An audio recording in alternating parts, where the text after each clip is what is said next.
Boss transitions. They happen when a boss health bar reaches a certain point and we know that things are about to get serious. And in this video I'm going to rank what I believe are the top 10 coolest of them all. There is one rule, however, they need to happen naturally, so no cutscenes allowed.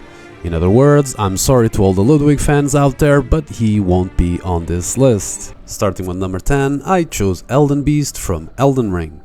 Elden Beast is the final boss in Elden Ring, and even though I'm not the biggest fan of him, I sure love both of his transitions. The first one occurs when he is around 70% health, as he starts spinning around and then flying to the sky only to open his wings, and we see a massive golden circle that will soon appear in front of us. To avoid it, we need to jump over it, or else a massive explosion will drain our health bar.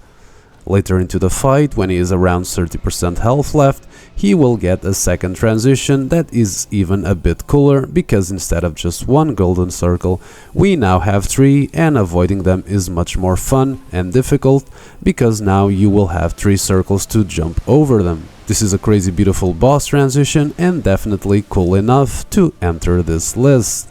At number 9, I decided to go with Gascoigne from Bloodborne. Same as Elden Beast, Gascoigne has 2 transitions, but this time they are very different from one another. In the first one he simply changes from holding his axe with one hand to now use it with 2, as he also extends his axe. The real star of the show though happens when he is around 30% health left, and in a very surprising way we see Gascoigne putting his hands on his head like he is in pain, and suddenly a massive explosion happens and he becomes a goddamn werewolf. After that, the music goes super insane stress mode as Gascoigne in his new form jumps right at us and destroys everything in his path. Gascoigne was my second boss in All of Souls, and oh my god, was that a freaking cool boss transition. For my number 8, I decided to go with Mog from Elden Ring.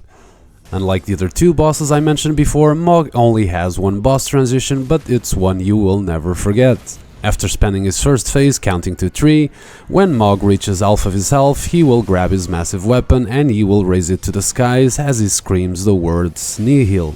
The scream goes blood red and we see him drain our health bar faster than the speed of light. At the third time he says Nihil, a massive pair of wings will rise from his back, and he will now fly everywhere in the hunt to take your life away to protect his beloved Miquella. Poor Mog though, how the DLC treated you so badly. In number 7, I decided to go with Radagon, also from Elden Ring. The final boss from Elden Ring entered this list not once but twice, but Radagon to me has an even cooler boss transition than Elden Beast.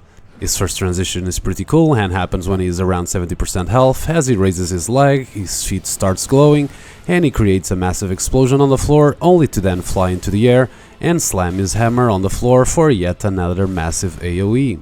The best is yet to come though, as when he is close of dying, he performs what has to be one of the coolest attacks in the game, as he teleports away from us, levitating, and smashes his hammer on the ground for 3 times, making a spectacular explosion that occupies almost the entire arena. Radagon doesn't just look cool, his transitions are also pretty awesome. At number 6, we have Guardian Ape from Sekiro. All the boss transitions so far have been crazy cool, but this one will put your jaw on the floor because you will never see it coming. Guardian Ape has only one single bar of health, and due to Sekiro massive difficulty, when you finally beat him by cutting his head off and seeing the words Shinobi Execution, you will start celebrating your win, but boy oh boy, you got a massive surprise coming your way. And that is of course because From Software decided to troll us, because Guardian Ape will get up headless and grab his head and his sword and chop you into pieces before your jaw is back where it belongs. Well played, From Software, well played. At number 5, I decided to pick Demon Prince from Dark Souls 3. We start this fight by coming from the skies and doing a superhero landing, only to be greeted with 2 giant demons that want us out of their lair.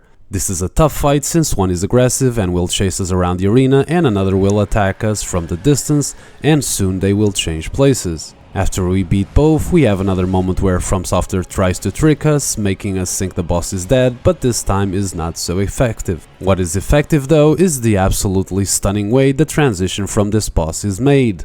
Everything starts shaking as we see flames in his body rise, and he gives what is easily one of the coolest screams in any game ever as we see Demon Prince in his true form. It is an absolutely stellar moment that I never get tired of seeing over and over again. At number 4, also from Dark Souls 3, we have Soul of Cinder.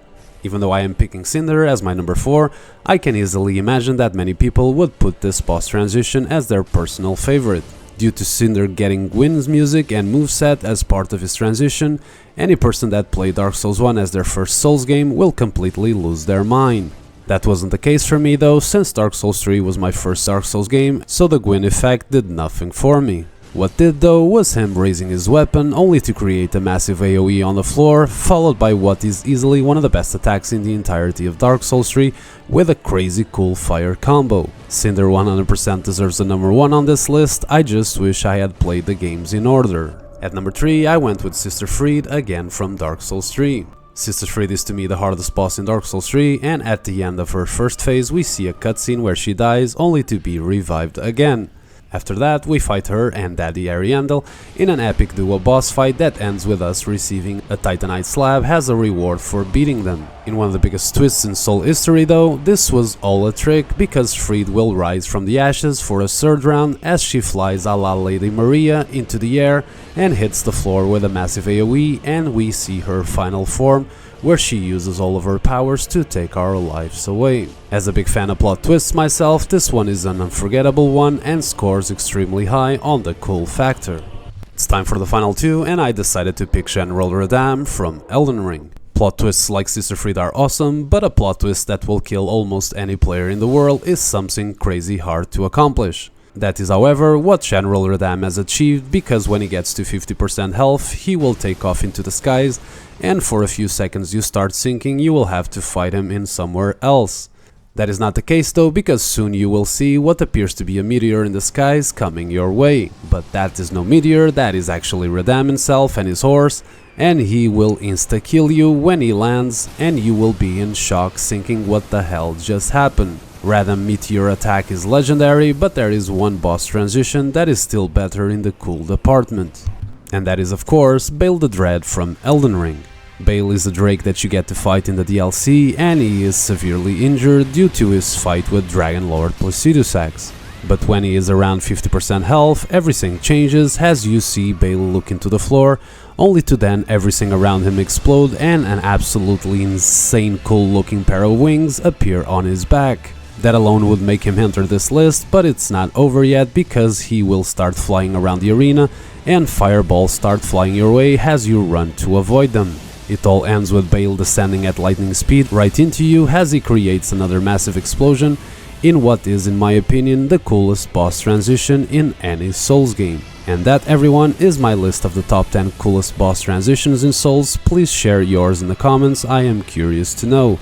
Stay well, and I see you guys on the next one.